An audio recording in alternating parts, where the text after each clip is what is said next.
करते हैं।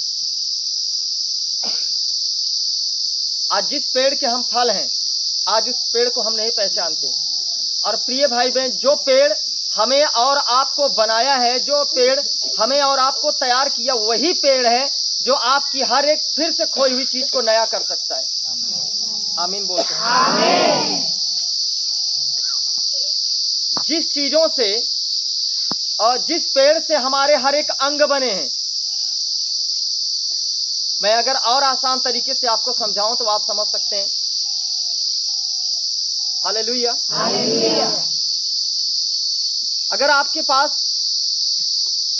या कोई कंपनी का प्रोडक्ट हो, जैसे कि आप लिए हो, या कोई भी फोन हो, मोबाइल हमारे पास है, ये कंपनी का है, मान लो वन प्लस है, वन प्लस कंपनी का फोन लिए हैं, तो आप बताओ अगर इसमें का कोई भी सामान खराब होता है तो तुम्हारे पास है क्या?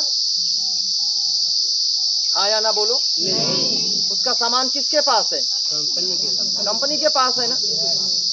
अगर वो फोन को कुछ भी खराब हो, अगर उस कंपनी के पास जाए तो उसको जैसा का तैसा फिर से वो नया बना सकती है। यस कि नो? लेकिन अगर ये फोन आप चाहो इसको मैं अच्छा बनाऊं तो कितना अच्छा बनाओगे? कहीं आपका चार्जर खराब है तो कहीं आपका ये माइक खराब है, कहीं आपकी आंखें खराब है तो कहीं कुछ खराब है, कहीं किडनी खराब तो कहीं गुर्दा खराब, एक अच्छा एक डैमेज, एक अच्छा एक खराब। ये होती है पाप की स्थिति। लेकिन आज यीशु मसीह आपको क्यों चंगा करता है? यीशु मसीह के पास इतनी बड़ी ताकत कैसे है? वो कौन है जो आपके लिए एक असंभव चीज को संभव में बदलता है? जो हमारे लिए असंभव है, आप कहते हो, आप स्वयं आकर कहते हो कि मेरे साथ इतना दिन से परेशानियां थी, मैंने बहुत सारे दवाएं खाई, बहुत सारे डॉक्टरों को चेंज किया, बहुत सारा तांत्रिकों के पास गए, या बहुत सारे चीज करा कर बैठ गए, थोड़ा बहुत हुआ नहीं तो वैसे का वैसे हो आप। इसका मतलब क्या है? आप, लेकिन आपको मैं बताना चाहता हूं, आप जिस पेड़ के फल हो, आप उस पेड़ को आज भी नहीं पहचानते हो कि हम पैदा कहां से हुए हैं।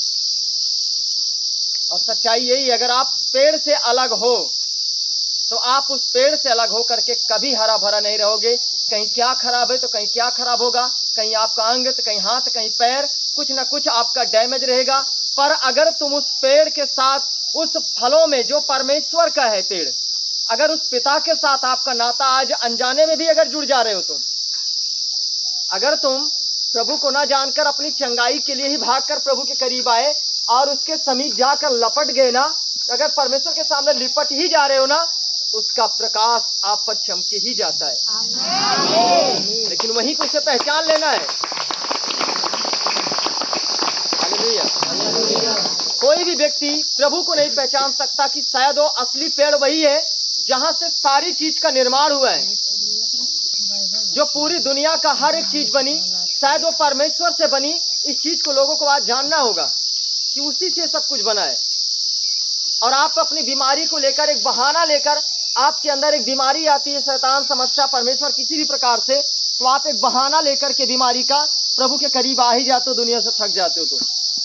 लेकिन जैसे ही आप अपने असली पेड़ के पास जाते हो, आपकी हर एक जो समस्याएं आपको डैमेज करती रही 20 साल से, वो रिकवर होना शुरू होती है, क्योंकि आप असली पेड़ में जुड़ जा रहे हो यीशु मसीह के नाम में।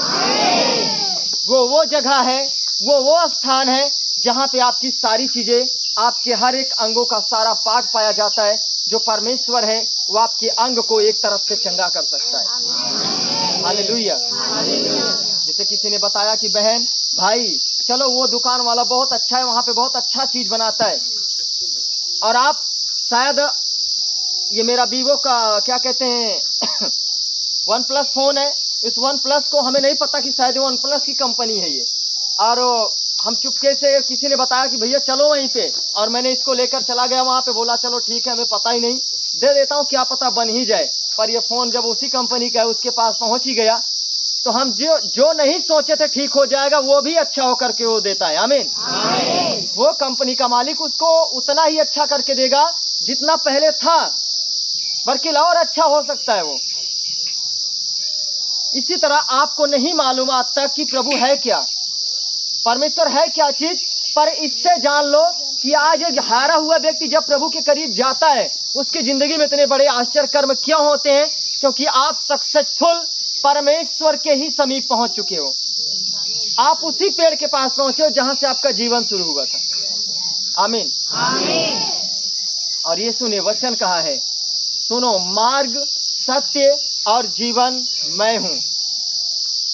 मार्ग, सत्य, जीवन मैं हूं। मार्ग का मतलब जिन मार्गों की तुम खोज कर रहे हो दुनिया में, मार्ग, आपका मार्ग सक्सेसफुल नहीं है, आप जीवन की खोज में हो, तो प्रभु कहता है असली मार्ग मैं हूं। हालेलुया। और जिस सत्य की तू खोज कर रहा है दुनिया में, सत्य है क्या चीज? यीशु ने कहा सत्य मैं हूं। जिस जीवन की दुनिया खोज करी, यीशु ने कहा जीवन मैं हूं। मार्ग, सत्य, जीवन, तीन चीजों को खोज में पूरी दुनिया है। असली मार्ग ढूंढ रही है कि मैं जीवन के मार्ग पे चला जाऊं, सत्य की खोज में है। हालेलुया। मार्ग और जीवन की खोज में है, और तीनों चीजों को यीशु ने कह दिया मैं हूं। हालेलुया। जब मरियम का भाई लाजर मर चुका था, 4 दिन हो चुके थे उसे मरे हुए। हालेलुया। लाजर को मरे कितना दिन हुआ? बोलो तेजी से। 4 दिन। तब यीशु मसीह उस गांव में जाता है। मरियम रोती हुई, मरियम मार्था दोनों बहन रो रही हैं वहीं पे अपने घर पर। और यीशु के सुसमाचार, किसी ने बताया कि इस गांव में यीशु मसीह आ रहा है। मरियम रोती हुई, 4 दिन उसका एक ही भाई था, वो खत्म था, और उसको कफन दफन करके मिट्टी कब्रिस्तान में रखकर 4 दिन बीत चुके थे। तब मरियम सुनी कि यीशु मसीह इस गांव में आ रहा है, चिल्लाती हुई प्रभु के करीब जाकर पहुंची। और एक बहन जाकर उसके पास पहुंचती है, कहती है, हे प्रभु, यदि तू आया होता तो मेरा भाई ना मरता। हालेलुया। यदि तू पहले आ गया होता, आज 3 दिन पहले, तो मेरा भाई लाजर ना मर जाता। प्रभु, मुझे विश्वास था कि तू उसके लिए प्रार्थना करता और जिंदा हो जाता हो। पर वहां पे आपको पढ़ना है, ध्यान से सुनना।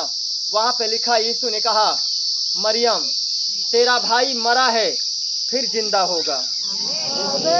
जब इस बात को प्रभु ने कह दिया मरियम को, फिर वो जिंदा होगा, तब भी मरियम को विश्वास नहीं हो रहा। मरियम कह रही है, हाँ प्रभु, जब अंत का समय आएगा तब मेरा भाई भी उसी के साथ जिंदा हो जाएगा। सुनो, लेकिन प्रभु ने कहा, मरियम, हालेलुया, प्रभु कह रहे हैं पुनर्वस्थान और जीवन मैं हूं। जिसे तू पहले देख रही आने के लिए ना, मैं वही परमेश्वर तेरे रूप, प्रभु यीशु मसीह के रूप में तेरे सामने आकर खड़ा हूं। हालेलुया। मैं पहले नहीं, जो तो जिंदा होंगे पहले तो होंगे, पर आज ही वो जिंदा होगा। यीशु ने इस बात को दर्शाया। आमीन बोलो। आप तो जिंदा है ना, इसलिए आप आमीन बोल सकते हैं। हालेलुया। पुनर्वस्थान और जीवन का मतलब ये है कि मुर्दों में से जिंदा करने की ताकत मुझ में है। इस बात को यीशु ने मरियम से कह सुनाया। और जाता है कि कहा, प्रभु ने कहा, मरियम तू बता अपने प्रभु को कहाँ रखा है। हालेलुया। तो मरियम लेकर जाती है, कब्रिस्तान को दिखाती है। एक से प्रभु ने कहा, इसके पत्थर को हटाओ कब्र से। वहां का नियम है, कब्र में ऐसे गड्ढा खोदकर ऊपर से ढक्कन बंद करते हैं। हालेलुया। तो प्रभु ने कहा, इस कब्र के ढक्कन को उठाओ, इसके ऊपर से ढक्कन को हटाओ। उसी समय एक व्यक्ति जाता है, जब ढक्कन को हटाता है तो तेजी से वहां से हटता है। बोला, प्रभु, इसमें से तो गंध आ रही है, क्योंकि इसको मरे 4 दिन हो चुके हैं। प्रभु, ये सड़ चुकी है, ये लाश क्या हो गई है? सड़ गई है। हालेलुया।